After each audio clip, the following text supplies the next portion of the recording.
सोलापूर महानगरपालिकेच्या सार्वत्रिक निवडणुकांच्या रणधुमाळीला सुरुवात झाली असून महाराष्ट्र नवनिर्माण सेनेत इच्छुक उमेदवारांची मोठी गर्दी होत असल्याचे चित्र आहे। मनसेकडे आतापर्यंत तब्बल 25 इच्छुक उमेदवारांनी उमेदवारी अर्ज घेतल्याने राजकीय वर्तुळात चर्चेला उधाण आले आहे। राज्याच्या राजकारणात राज ठाकरे आणि उद्धव ठाकरे एकत्र आल्याने मनसे व शिवसेनेत उत्साहाचे वातावरण निर्माण झाले असून याचा सकारात्मक परिणाम मनसेकडे इच्छुकांचा वाढता ओढा म्हणून दिसून येत आहे।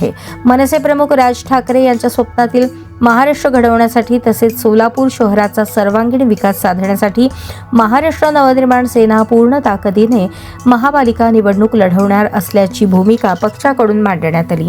जिल्हाध्यक्ष विनायक महिंद्रकर यांनी प्रसार माध्यमांशी बोलताना सांगितले की आतापर्यंत 20 पेक्षा अधिक इच्छुक उमेदवारांनी अर्ज घेतले असून 20 डिसेंबर पर्यंतच्या विहित कालावधीत इच्छुकांनी अर्ज भरून द्यावेत।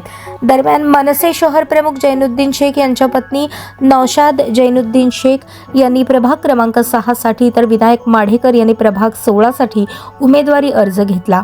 सोन्या मारुती चौकातील महाराष्ट्र नवनिर्माण सेनेच्या संपर्क कार्यालयात प्रभाग क्रमांक 7 मधून सुभाष माने व जितेंद्र टेंभुर्णीकर तर प्रभाग 23 मधून शिक्षक सेनेचे जिल्हाध्यक्ष प्रकाश कोळी यांनी उमेदवारी अर्ज घेतला आहे। प्रभागांच्या सर्वांगीण विकासासाठी महाराष्ट्र नवनिर्माण सेनेतून उमेदवारी मागितली असून सन्माननीय राजसाहेबांच्या नेतृत्वाखाली सोलापूरच्या विकासासाठी कटिबद्ध असल्याची भूमिका सर्व अर्ज घेतलेल्या मनसे सैनिकांनी व्यक्त केली।